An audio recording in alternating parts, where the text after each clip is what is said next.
Hi everyone, it's good to be here. I've been asked if I can show you how a baptism is done, and as we haven't got our own chapel at PCACS School, we have been allowed to come to All Saints at Kwinana, which actually is our local parish church. And it's a great big thanks to all the folks at All Saints at Kwinana letting us come here and showing you how an Anglican baptism happens. Now, baptisms can happen for great big people, adults, very tiny people, and people in the middle. So anybody can be baptised when they choose. Babies obviously don't have so much of a choice, the parents choose for them. But what happens is anyone who wants to be baptised can be baptised in the Anglican Church. The one thing in the Anglican Church is that you can only be baptised once. Now, some other churches do different baptisms. They have more than one, but in the Anglican Church, you can only be baptised just the once. So I am going to show you a baptism of a baby, and Mrs. Jones has kindly found me a child to be baptised. And this poor little chap, he looks happy enough though, doesn't he? He's going to be baptised as Peter today, of course, because we're PCACS Anglican Community School. So let me put Peter down for a moment while I just explain the rest of the things. So what do we need for baptism? Well, one of the things we need is a font. This is a font. It's a receptacle to put water in because we baptise people with water.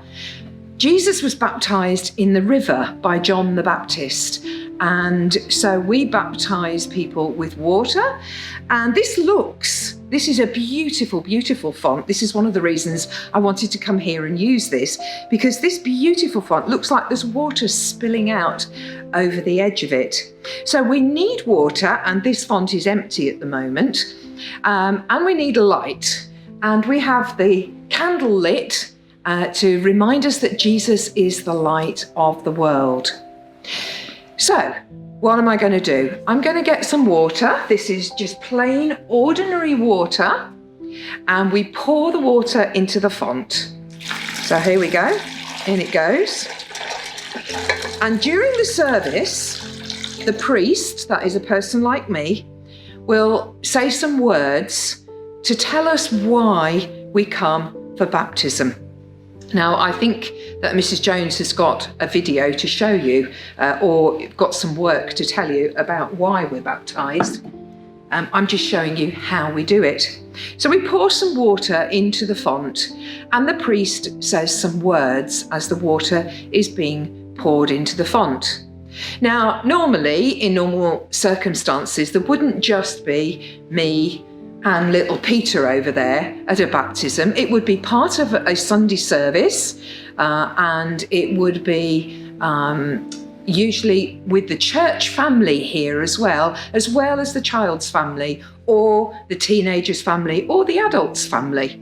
And I always say to people, please come and have a baptism as part of a church service, usually on a Sunday morning, because children, teenagers, adults are all being baptised into the family of Christ. And the family of Christ is represented by the church family. So let's have the church family here. Let's welcome this child into God's family. And what we use in the Anglican Church, we use words called liturgy. We use words, and they come from this prayer book, the Prayer Book of Australia. And the whole of the baptism service is actually in this prayer book. And if any of you want to have a look at what the words say, please come and see me, and I'll show you the Prayer Book of Australia. And also I can print out some extra words as well for you if you want that. So let's get back to Peter, shall we? We're going to baptise him. Now, when the water is poured in, the priest prays a prayer and puts her or his hands in the water and prays a prayer asking God to bless the water. God is the only person who blesses, and the priests can ask God to bless the water. And then little Peter comes along with his mum and dad, or mum or dad or grandparents or whoever, and usually 2 or 3 other people called godparents who promise to help Peter in the Christian life. So here's little Peter here, and usually when people hand me a baby, the baby is like all gurgling and happy and really smiley, and I smile at them and they smile at me, or they're fast asleep, and that soon changes. Because you see, I hold the baby over the water and say, Peter, I baptize you in the name of the Father and of the Son and of the Holy Spirit. Amen. Now, by this time, Peter's not usually smiling and laughing. Peter's usually crying because I put cold water on his head. But sometimes some of the babies absolutely love it.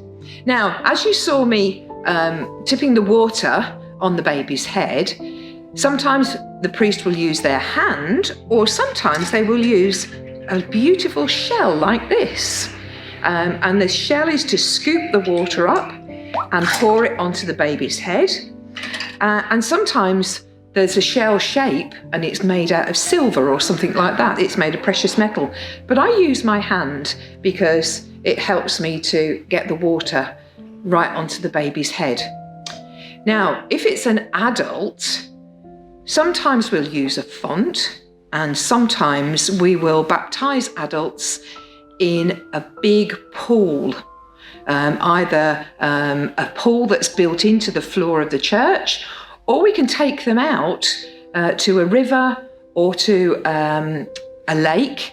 There's a place called Lake Leschenultia up in the hills, and I've baptised a teenager up at Lake Leschenultia in the water there, and we put them right underneath the water, and then they come up again, and the coming up out of the water signifies new life and new birth. So you've seen little Peter, poor Peter, he's looking a bit damp now. You've seen little Peter be baptised in the font at All Saints Church at Kwinana.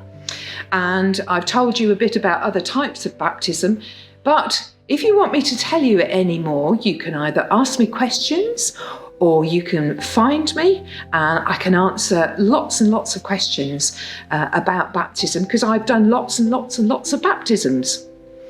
So I hope that helps you all a little bit with what baptism is and what it's like. And the thing is, for somebody who wants to follow Jesus, it's great to start that journey by being baptized, by saying, I am starting a journey on following Jesus. I don't know everything, but I'm starting the journey, and I've got my parents and my godparents to help me along the way. And if any of you haven't been baptized and you want to be, come and see me and we'll talk about that, because it's just a fantastic thing to do. If you have been baptized and you want to still find out more about the Christian life and about being a Christian, and you want to be confirmed, come and see me again, because we can talk about that too. And in that service, you get to make your own baptism vows. So that's it for today, and hope again to see you soon. Bye.